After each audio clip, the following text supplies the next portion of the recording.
I'm Denise, I'm the Scottish one. And she's a non-fiction editor. And I'm Louise, the English one.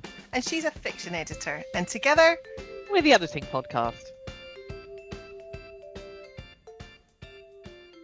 Hello and welcome to the Editing Podcast. So this week we are delighted to welcome our guest, our friend and fellow editor, Lisa Poisso. Yes, hello to Lisa. Now, we wanted to get Lisa on because she offers a particular type of editorial support that neither of us do, and specifically for novel writers. Yep. So Lisa, why don't you introduce yourself, tell everyone where you live, the services you offer, and how that fits into the editorial journey. Thank you so much for having me on this show, both of you. I'm really excited to be here and chat with you two. I have been a teacher of various flavors for all my life, starting back when I was a teenager as a ballet dancer, believe it or not. I cut my teacher's teeth. Yeah, back in the dance studio with both kids and adults. But then I was teaching again later when I stopped dancing and got a degree in journalism. Some of my professors asked me to tutor other students, and I was helping journalism students brush up on their grammar to pass their J-school entrance exams. I was even grading papers for first-year Russian class at one point. So, wow. Yeah, it's something. Go ahead. You know what, Lisa? It's interesting because when I see you write, I think that your journalism background really shows. Your copy's always really tight. I love your writing style. I think that really comes across. Well, thank you. I think it's the copy editor background too that really comes in there. But yeah, this whole teaching and helping thing has sort of chased me down all my life. So after I graduated with a journalism degree, I started working at magazines, both on staff, and then I did some freelancing, especially in the early children years. I spent some time in the corporate healthcare world doing marketing and public relations and internal and external communications, which is really a million newsletters for different audiences. Great fun. Wouldn't want to do it again, but great fun. But then just a little over 5 years ago now, I offered to copy edit a friend's book, an upcoming self-published novel. And it was a really fine book. But I really wanted to see it shine. And I knew based on the last thing that she had published that she wasn't getting it professionally edited and it just needed a little more spit and polish. So I did that. That went well. That led to another job for another friend. And pretty soon I was figuring out, there's this thing called Chicago Manual of Style and all these other standards that aren't Associated Press style and, British English and all these other things. So I was learning the ropes of fiction copy editing. And soon enough, I found myself turning work away because the stories just were not ready for editing. These authors needed story editing, right?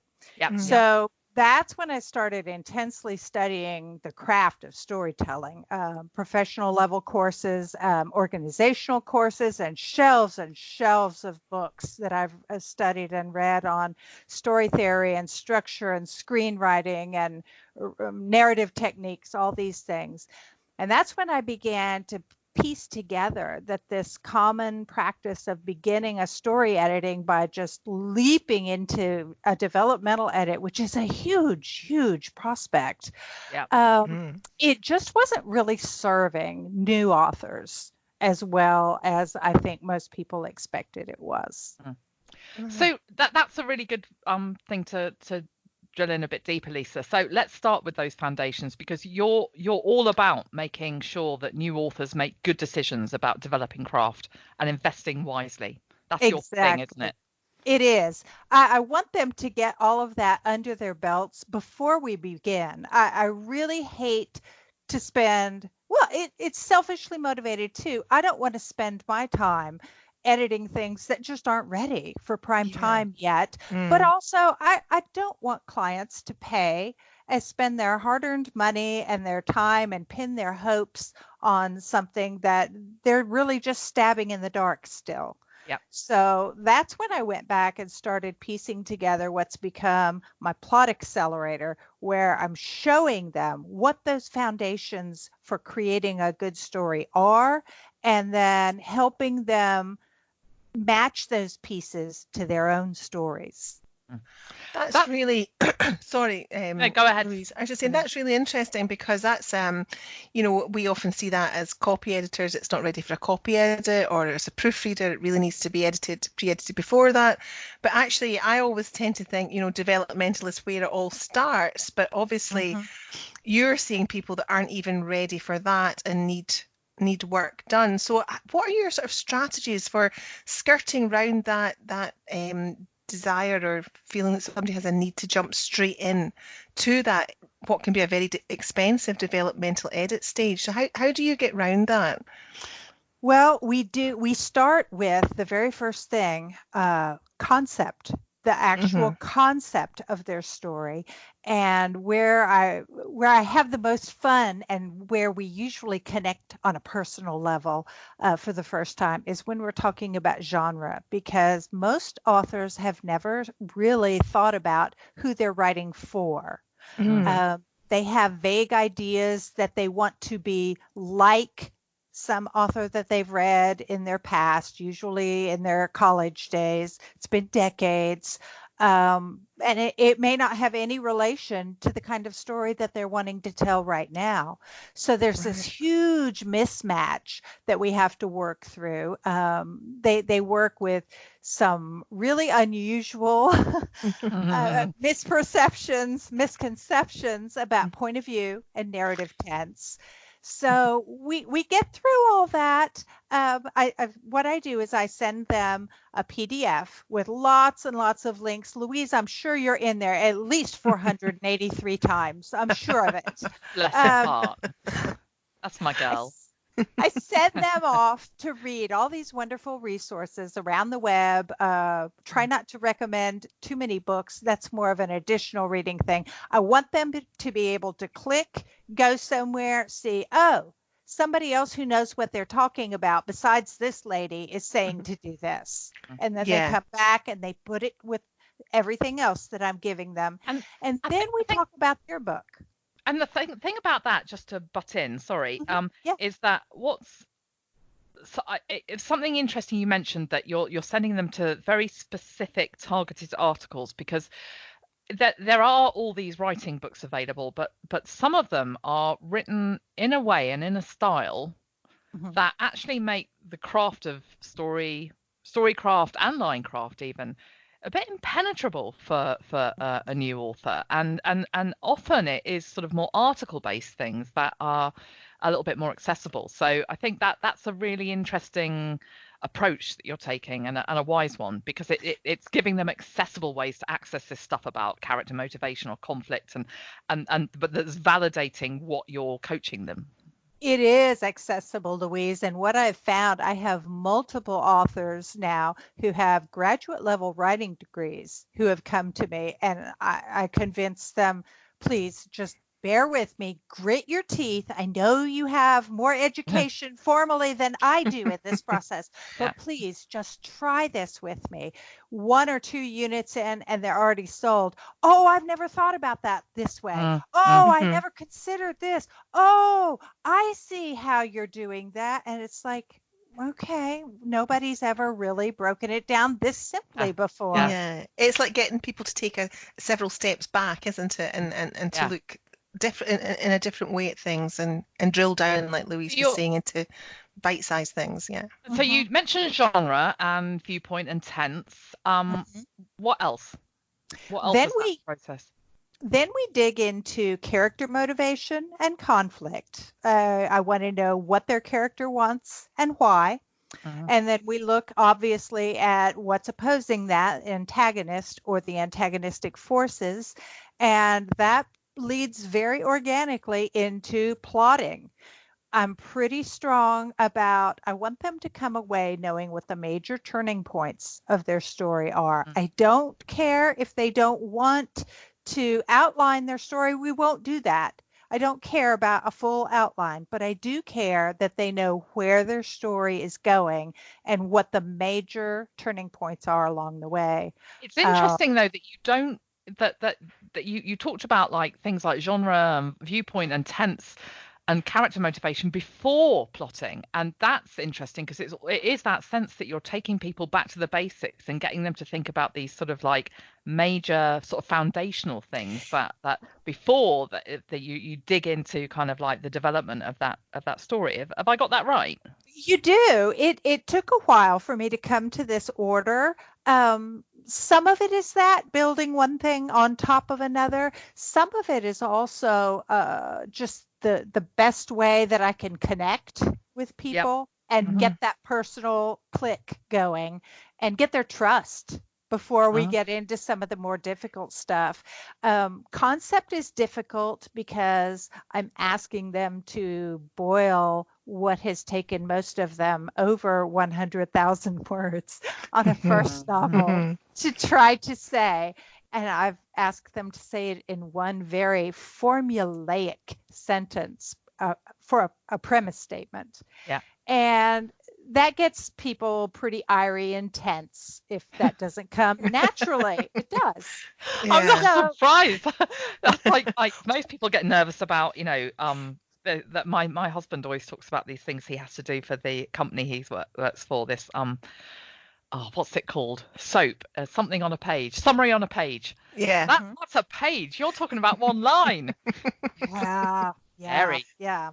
So we do have to do that early in the process, but I put that in the same unit as when we talk about genre as well. And they get to see right up front. Well, I ask them to name titles that they've read recently in their genre. And I also ask them for 3 comps. So most of them come up blank on those, or they run to Amazon and scurry over and pluck 3 things out, and it's clear they have no idea what those stories are. So they have to admit, yeah, you're right. I haven't read a lot recently, have I? And you break the ice there, and it's very easy to say that's okay. You've written a lot. You haven't read a lot. So that's just something that you need to fix. And here's some ways to find books, and here's some ways to choose the good ones, but don't forget to read the bad ones too, so you know what's not working. And it ends up being a very friendly part of the process that's a little less personal and helps ease them into the more difficult things like, wait, why did your character do that? What's their motivation here? Yeah.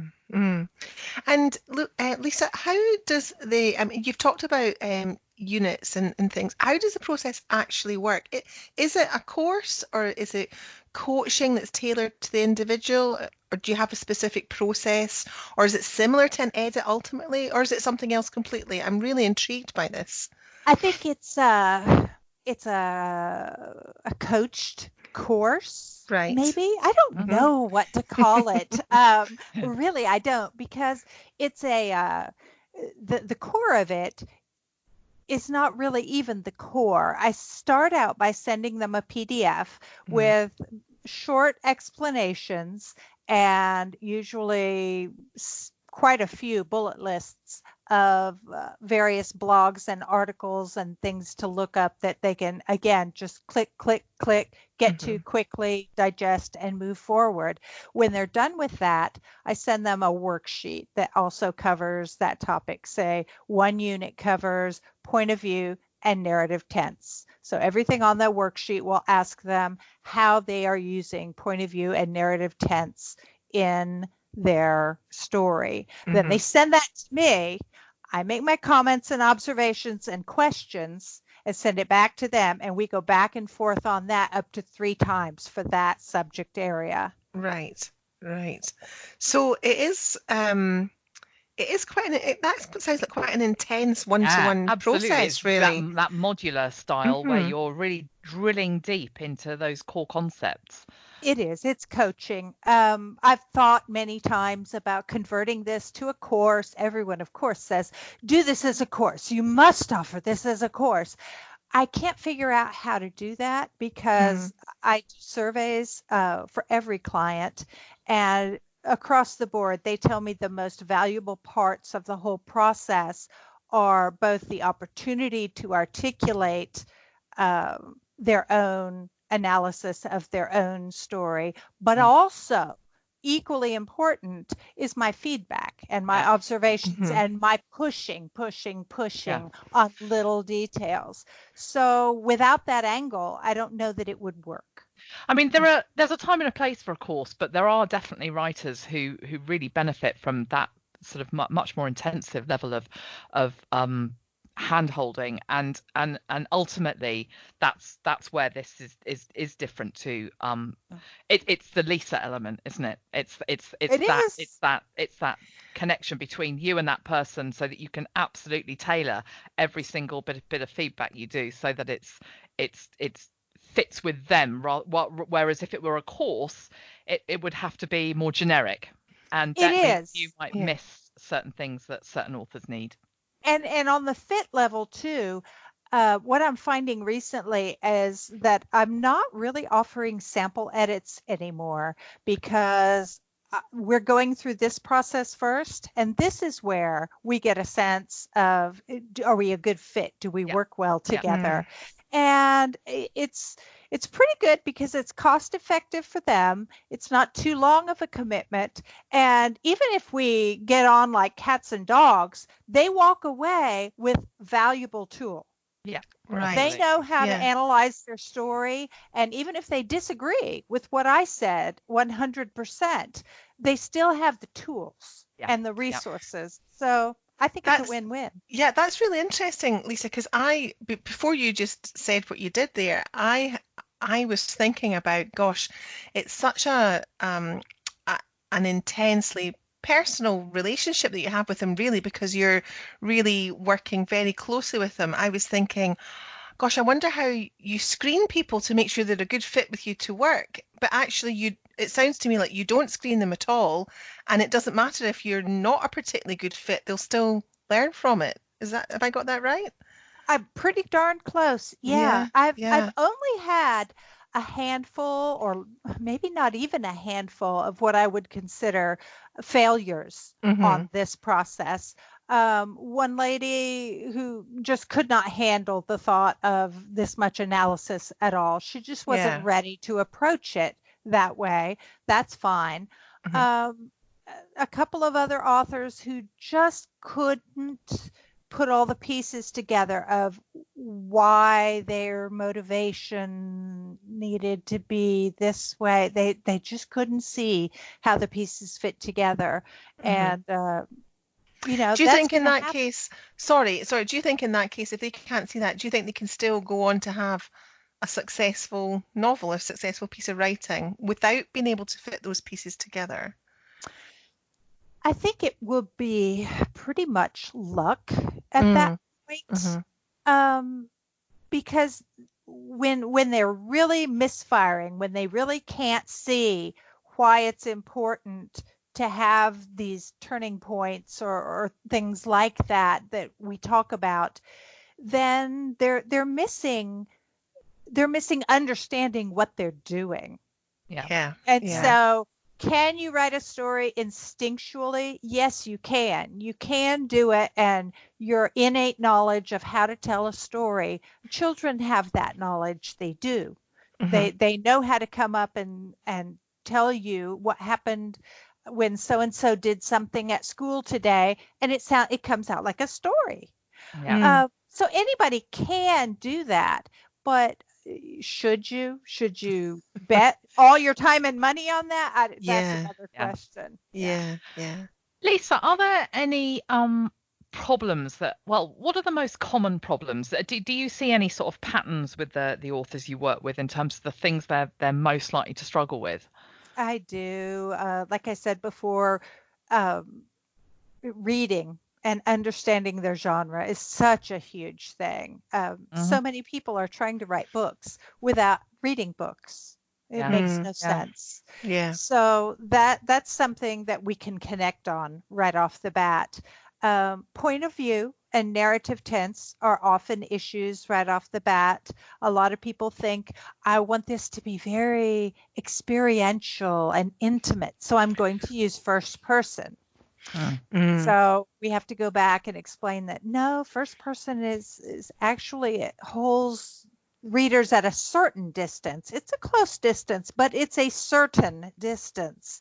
They don't know about deep third. They Yeah. don't know about free and direct discourse. And that's that topic that I send so many authors to Louise to read about. Yes. It's Yeah. it's interesting though, because I see this at line level a lot. I see people who've a lot of the authors I work with have nailed their storycraft, but they still, well, I say that most of their storycraft, but I do think that viewpoint is one of those things that can slip into the line editor's practice as well, and sometimes they can have you know, great story, great plot, great character development, mastered the tense, but still lots and lots of viewpoint drops, and it spoils, it mars what would be wonderful storytelling, and until you point it out to people, if they don't understand those fundamentals of narrative viewpoint,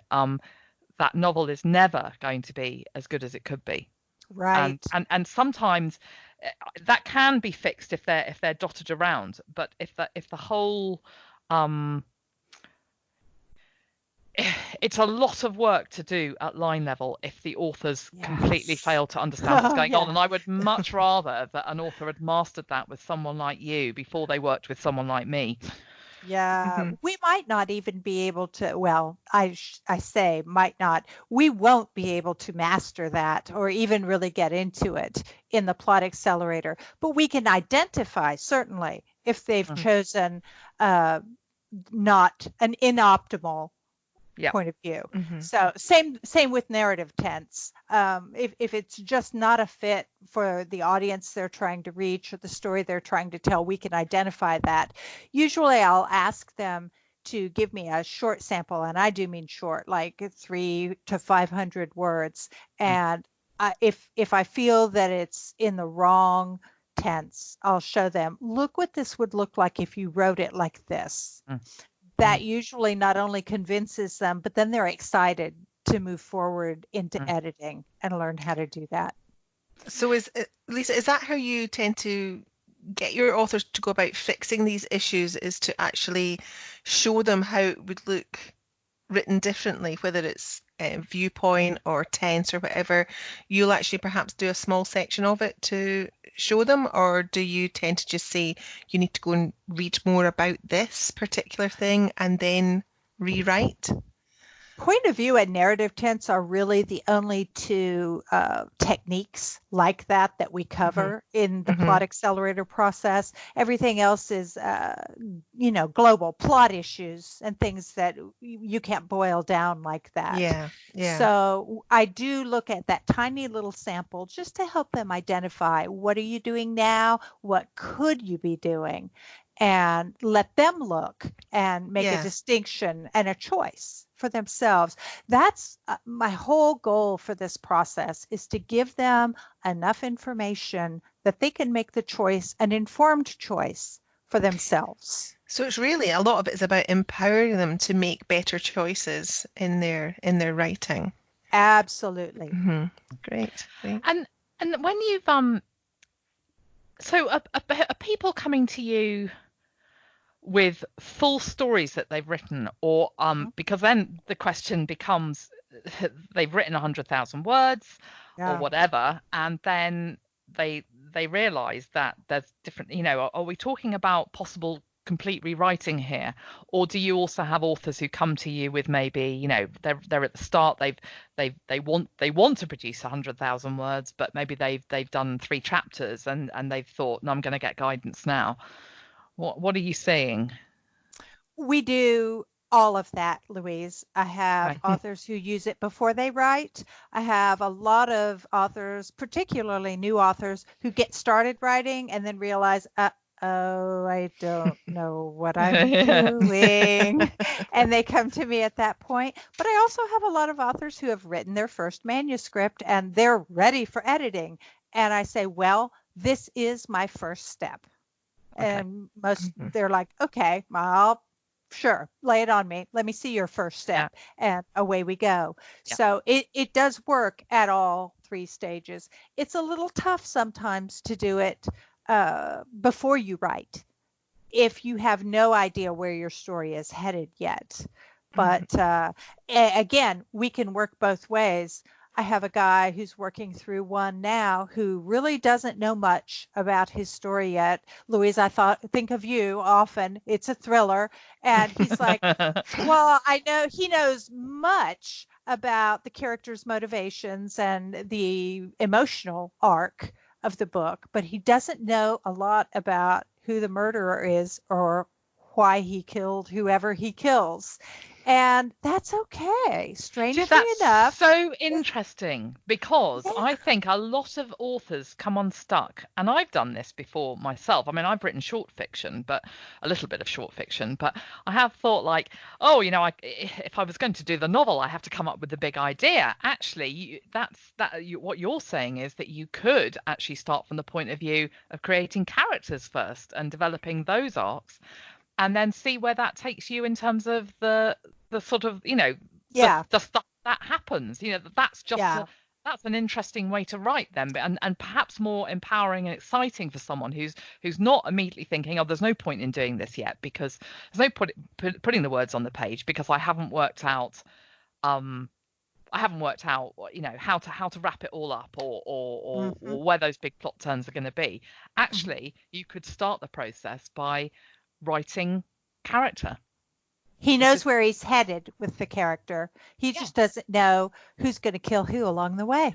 But that can come later. And also, if you gain that confidence and skills through the work that you've done on that arc, then that might in itself inspire you to and give you confidence, which is lovely. Now, exactly, because now he knows at what point in the story do the deaths and the revelations need to happen.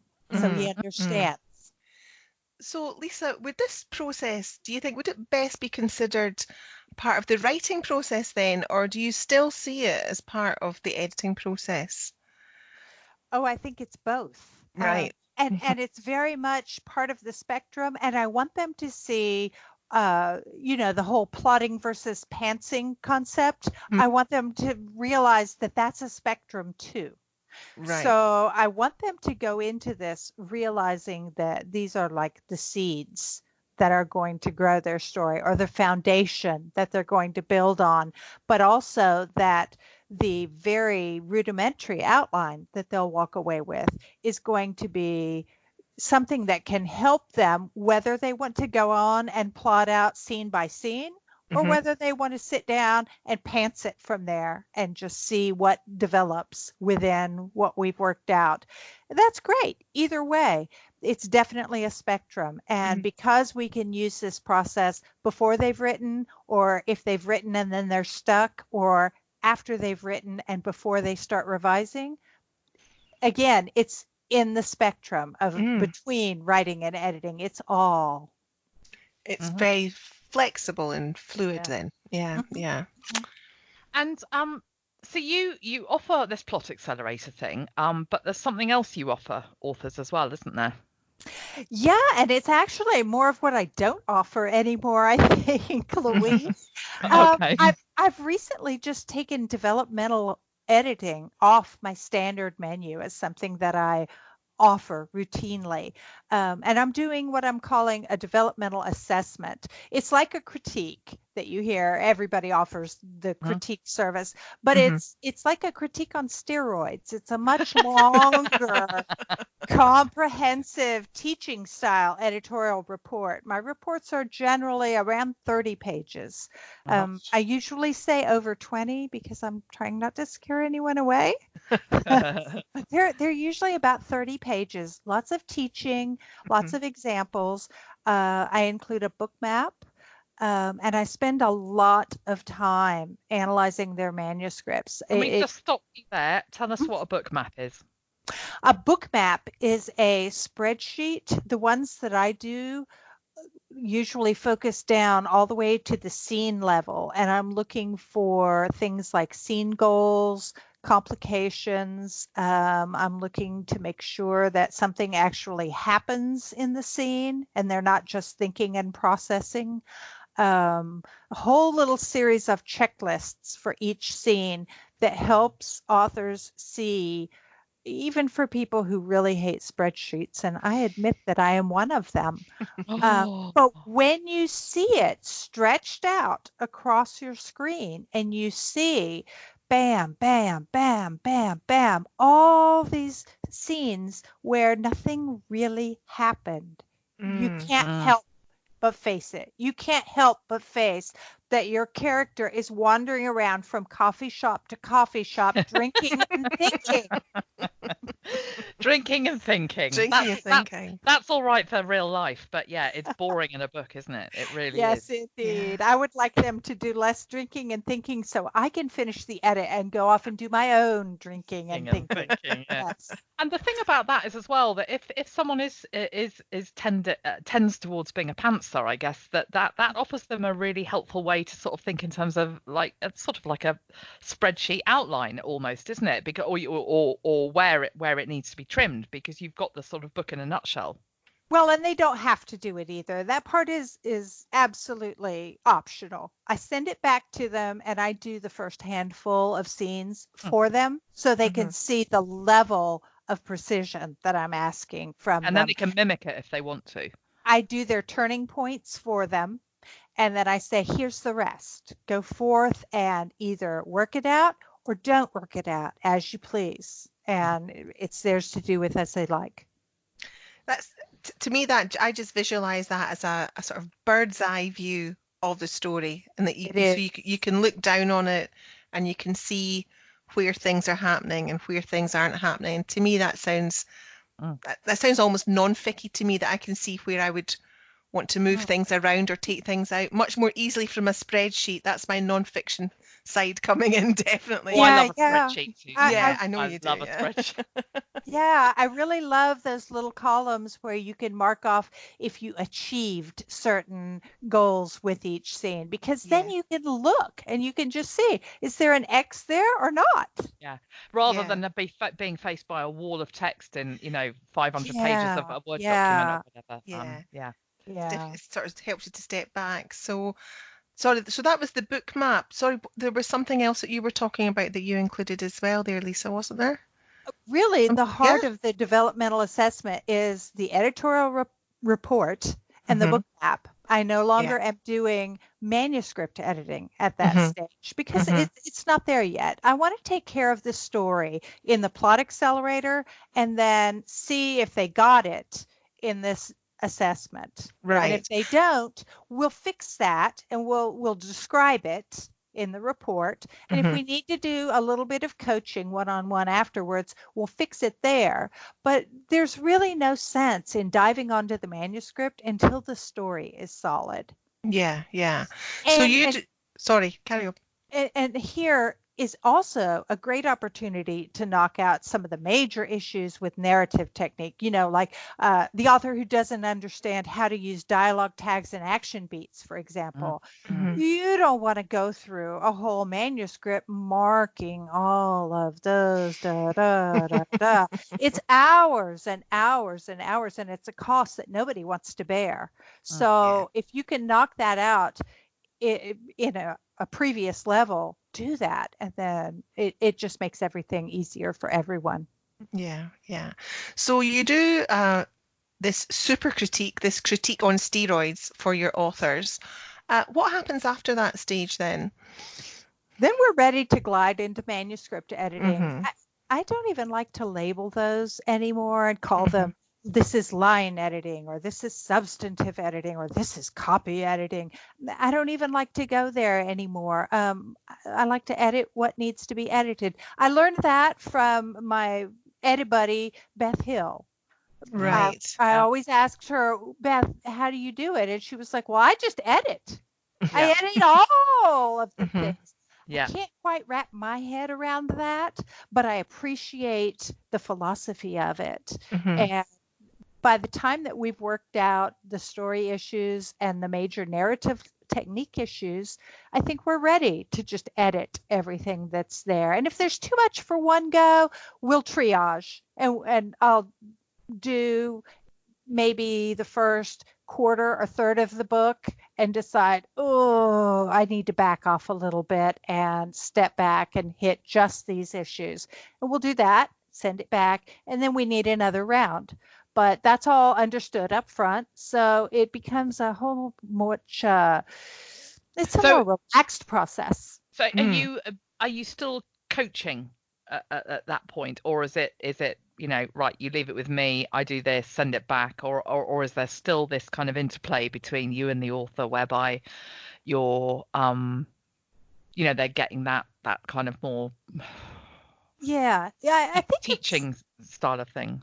Yeah, I think it's up to the individual client. I let them set the tone. Some of Okay. them are very comfortable taking it and running with it, and others like to check in more and say, "Is this what you meant?" Or, "Wait, wait, wait, I did Yeah. this and then I'm in a mess. Help me out."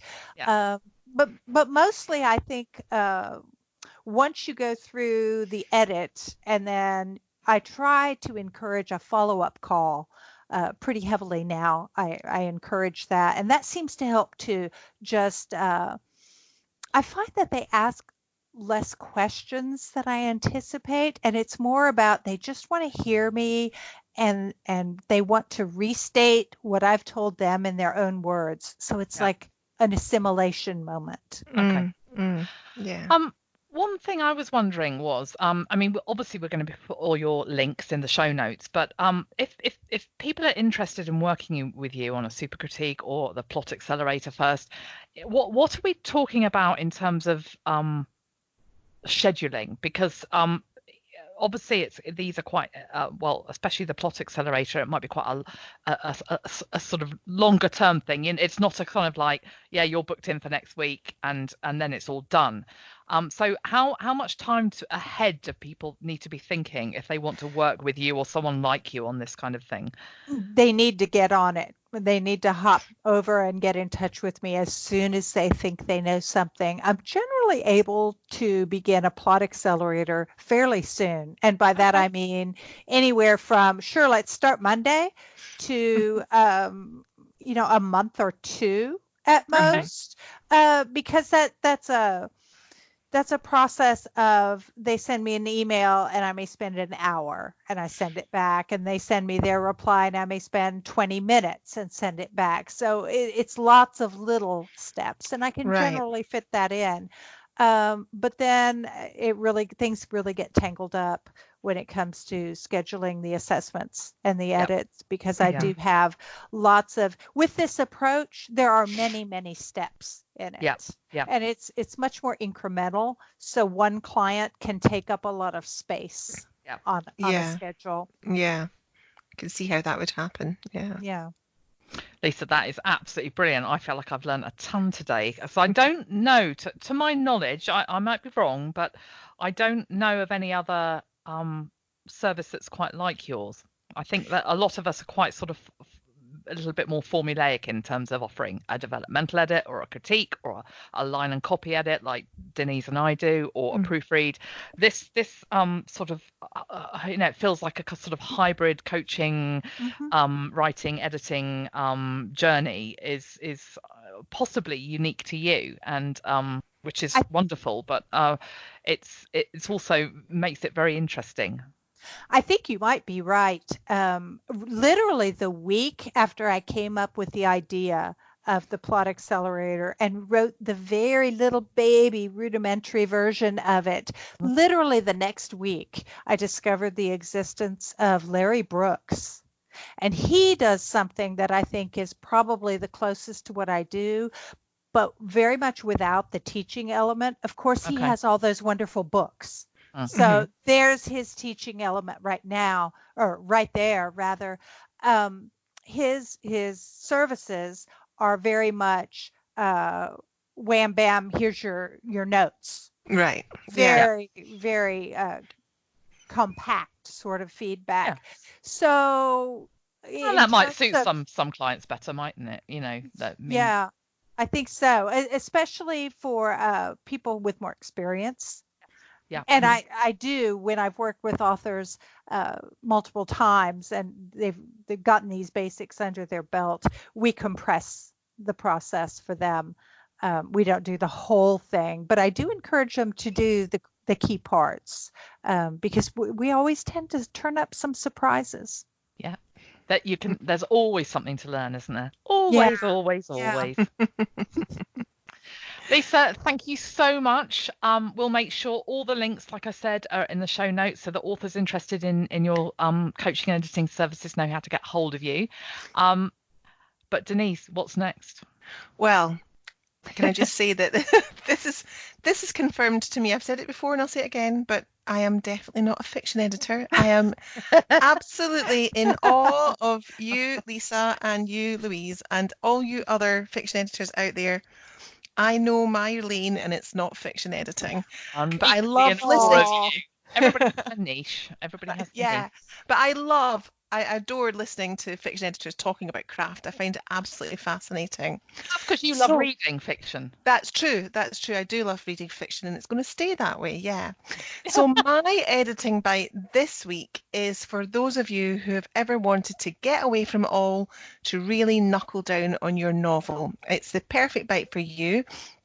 And it's a creative writing centre called Moniac Moor. It's set in the beautiful Scottish Highlands, and they offer workshops and courses and tutored retreats catering to fiction, non-fiction and poetry. And tutors include well-known authors such as Michael Faber. And of course, there's all of our beautiful Scottish scenery on your doorstep as well. So if you really want to get your teeth into some creative writing workshops, I would recommend Moniac Moor. You sure you're not just working for the Scottish Tourist Board there? I couldn't possibly comment. So my editing bite is a free course offered by Open University called Start Writing Fiction, and it's perfect and free for the beginner because it uses plain English rather than bamboozling viewers with craft terminology that they might not yet be familiar with. And it's 12 hours worth of free learning. So what's not to like? Lovely, yeah. So that's it for this week. We hope you've enjoyed this episode as much as we have. Thank you so much for listening to the Editing Podcast. You can rate, review and subscribe to us via Apple Podcasts, Spotify or whichever platform you prefer. And thank you once again to our lovely guest Lisa. Lisa, Yes, it was thanks, a Lisa. pleasure to have Thank you so much. Bye. All right.